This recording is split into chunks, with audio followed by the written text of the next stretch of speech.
सहेली की शादी। सीमा और राम्या पक्की सहेलियां थी। पहले स्कूल और फिर कॉलेज, दोनों हमेशा एक साथ ही रहती थी। बिल्कुल सगी बहनों जैसा प्यार था दोनों में। सीमा, मैं निकल रही हूँ घर से, तू रेडी है ना?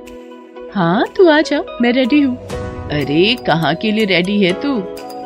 कॉलेज के लिए माँ, और कहाँ के लिए? नहीं, तू आज कॉलेज कैसे जा सकती है? तुझे बताया तो था आज मेहमान आ रहे हैं। ओफो माँ, मुझे नहीं मिलना तुम्हारे मेहमानों से। एग्जाम्स आने वाले हैं, मेरा कॉलेज जाना जरूरी है। तुझे एक बार में कोई बात समझ में नहीं आती क्या? मेहमान क्यों आ रहे हैं, तुझे पता है ना? मुझे सब पता है पापा, और आपको भी पता है कि मुझे अभी शादी नहीं करनी।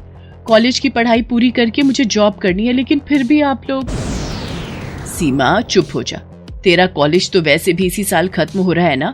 और रही बात नौकरी की, तो इतना भरा पूरा परिवार मिल रहा है तुझे, तो क्या करेगी नौकरी करके? दिमाग से काम ले। हमारी हैसियत के हिसाब से बहुत ही अच्छा रिश्ता है ये, और सबसे अच्छी बात तो ये है कि लड़के को तू पहले से ही पसंद है। लाखों में एक लड़का है रजत, करोड़पति बाप का इकलौता बेटा, लेकिन फिर भी तुझे पसंद कर लिया। तू खुद ही सोच, ऐसा रिश्ता फिर कहाँ मिलेगा? मालती, इसे समझाने का कोई फायदा नहीं है। गलती तुम्हारी ही है, तुम्हारी जिद पर ही इसे कॉलेज भेजा मैंने। अब देख लो, हवा लग गई ऐसे, नौकरी करेगी। अरे तेरा जो काम है तू वो कर, शादी कर और जाकर संभाल अपनी गृहस्थी। चलो मालती, वो लोग दिन के खाने से पहले आ जाएंगे, बहुत सारी तैयारियां करनी है। इतना कहकर सीमा के माता पिता वहां से चले जाते हैं।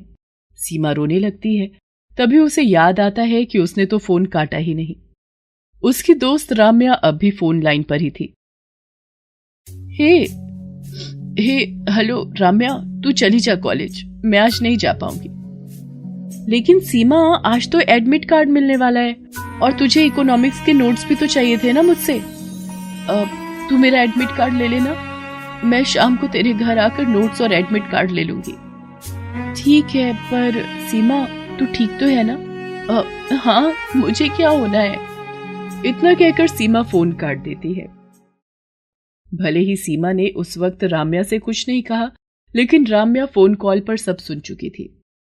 उसे सीमा के लिए बहुत बुरा लग रहा था। फिर शाम के वक्त, सीमा चल मेरे रूम में चलते हैं।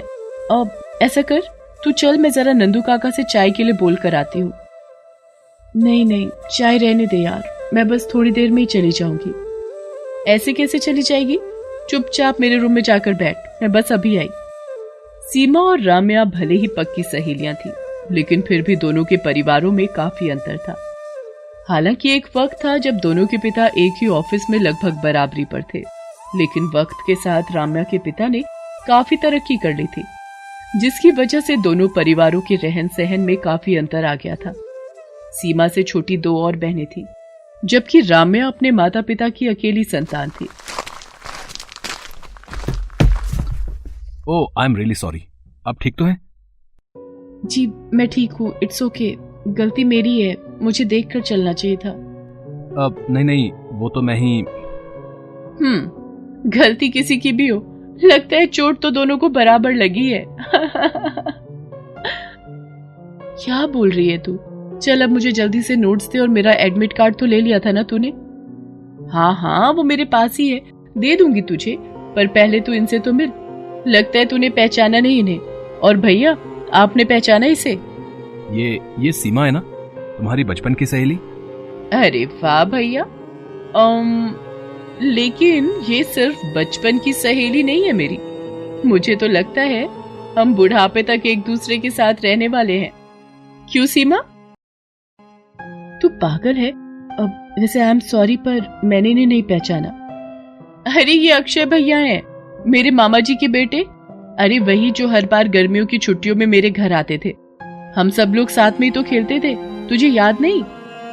ओह अच्छा, hello, nice to meet you. Yes, me too. Ramya, तुझे पता है मास्टर्स की डिग्री कंप्लीट होने से पहले ही भैया को जॉब ऑफर हुई है, और वो भी सबसे बड़ी IT कंपनी में। भैया उसी के सिलसिले में आए हैं यहाँ। अब बस कर राम्या, तुम्हारी दोस्त यहाँ किस काम से आई है, और तुम उसे क्या सुनाने लग गई? तुम लोग बैठो, मैं चलता हूँ। इतना कहकर अक्षय वहां से चला गया। उसके जाने के बाद। आजा सीमा, वो नई मूवी थी ना जो तुझे देखनी थी, मैंने अपने लैपटॉप पर डाउनलोड कर ली है, चल साथ में देखते हैं। नहीं यार, मेरा मन नहीं है, बस तू नोट्स दे फिर मैं चलूंगी, वैसे भी घर पर बहुत काम है। ओहो, अच्छा तो ऐसा करेंगे कल कॉलेज के बाद देखेंगे। नहीं रम्या, वो मुझे ये भी बताना था तुझे कि अब मैं कॉलेज रेगुलर नहीं जा पाऊंगी, बस कभी कभी या शायद सिर्फ एग्जाम्स के लिए। लेकिन क्यों? अच्छा समझ गई, उन मेहमानों की वजह से ही ना जो आज तेरे घर आए थे।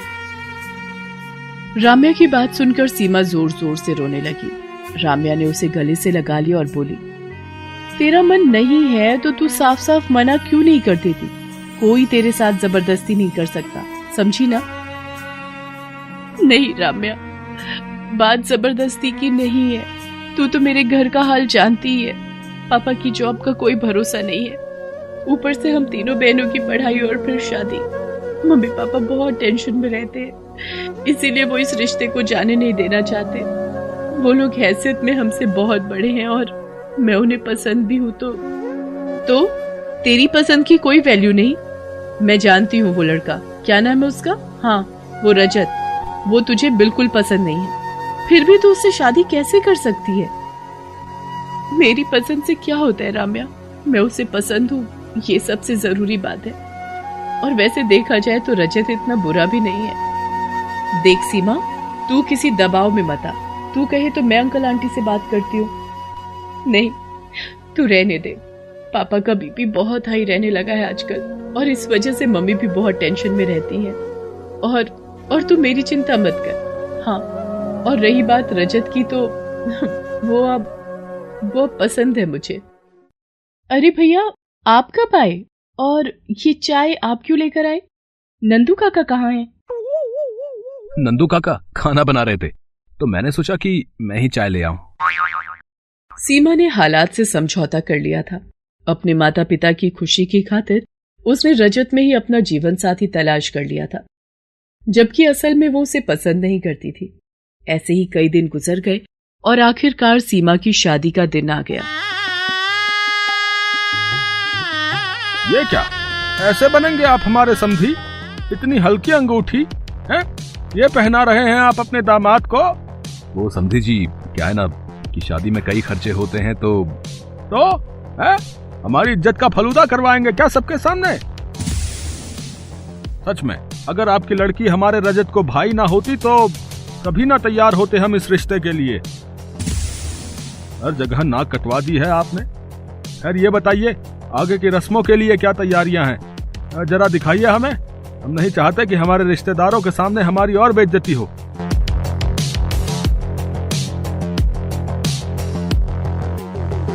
हैं? ये क्या है? ये कपड़े देंगे आप हमारे रिश्तेदारों को? और सुनिए जी, आप तो कह रहे थे कि ये लोग कार देने वाले हैं, वो तो मुझे कहीं दिख ही नहीं रही। बहन जी, वो दामाद जी की पसंद की कार के लिए कोशिश तो बहुत की, पर कुछ पैसे कम पड़ गए। लेकिन मैं वादा करता हूँ, बच्ची के पग फेरों तक इंतजाम हो जाएगा। अरे बाद में देने से क्या फायदा है? रिश्तेदार तो सारे आज ही देखेंगे ना। हमारा इकलौता लड़का है रजत, उस बेचारे ने और मांगा ही क्या था आपसे, बस अपनी मनपसंद कार के अलावा। लेकिन अंकल जी, मैंने तो सुना था कि आपके बेटे को सीमा पसंद है और वो तो जाएगी ही ना उसके साथ। ये कौन बदतमीज लड़की है? अब हमें ऐसे बेइज्जत किया जाएगा क्या यहाँ? नहीं समधन जी, माफ कर दीजिए। राम्या चुप हो जाओ, क्यों अपनी दोस्त की दुश्मन बन रही हो? नहीं अंकल, मैं नहीं, बल्कि दुश्मनी तो आप निभा रहे हैं सीमा से, उसे ऐसे लालची लोगों के पल्ले बांधकर। बस अब बहुत हो गया। सीमा, तू अब भी चुप रहेगी क्या? नहीं पापा मम्मी, अब सच में बहुत हो गया। इन लोगों से कहिए कार तो इन्हें नहीं मिल पाएगी, ना अभी और ना बाद में। तो अब शादी होगी या नहीं, ये इनका फैसला है। अच्छा तो ठीक है, नहीं करनी मुझे ये शादी। मैं ही पागल था जो अपने मम्मी पापा से तेरे लिए लड़ा। तू और तेरा फटीचर खानदान हमारे लायक है ही नहीं। बात साफ है, कार नहीं तो शादी भी नहीं। रजत और उसके घर वालों की सच्चाई सामने आ चुकी थी। अच्छे खासे पैसे वाले होने के बाद भी उन्हें सीमा के परिवार से दहेज में महंगी कार चाहिए थी। सीमा फौरन मंडप से उठ खड़ी हुई उसने रजत और उसके घर वालों को बाहर का रास्ता दिखा दिया और इसी के साथ शादी के मंडप में सीमा बिल्कुल अकेली रह गई थी। हे भगवान, ये क्या कर दिया तूने, बेवकूफ लड़की। अब कौन ब्याहेगा तुझे? मैं जैसे तैसे मना ही लेता उन्हें। अब क्या होगा, क्या होगा इसका? सीमा का क्या होगा, इसकी टेंशन आप मत लीजिए अंकल जी। सीमा की शादी होगी और इसी मंडप से होगी, बस अगर सीमा की मर्जी हो तो। वहां खड़ा हर कोई राम्या की बात सुनकर चौंक गया। खुद सीमा भी कुछ समझ नहीं पा रही थी। तभी राम्या अपने ममेरे भाई अक्षय का हाथ पकड़कर उसे अपने साथ आगे लेकर आई और सीमा से बोली, सीमा, अक्षय भैया तुझे बहुत पसंद करते हैं। तुझसे कुछ कह पाते उससे पहले ही तेरा रिश्ता तय हो गया, लेकिन मैं जानती हूँ कि इनसे ज्यादा खुश तुझे और कोई नहीं रख पाएगा। मेरे मामा मामी को भी तू पसंद है और इन्हें शादी करने के बाद तेरे काम करने से भी कोई ऐतराज नहीं है, लेकिन फिर भी आखिरी मर्जी तेरी ही है। अक्षय की आंखों में अपने लिए प्यार तो सीमा ने पहली ही नजर में देख लिया था और सच तो ये था कि उसकी पसंद भी रजत नहीं बल्कि अक्षय ही था। सीमा ने बिना देर किए खुद जाकर अक्षय का हाथ थाम लिया और इस रिश्ते के लिए हाँ कह दिया। अक्षय हर तरह से लायक था, उसे सिर्फ सीमा चाहिए थी, बिना किसी दान दहेज के। सीमा और अक्षय की शादी सबकी मर्जी और खुशी से हो गई और इस शादी से सबसे ज्यादा कोई खुश था तो वो थी राम्या, क्योंकि उसकी पक्की सहेली अब उसकी भाभी जो बनने वाली थी।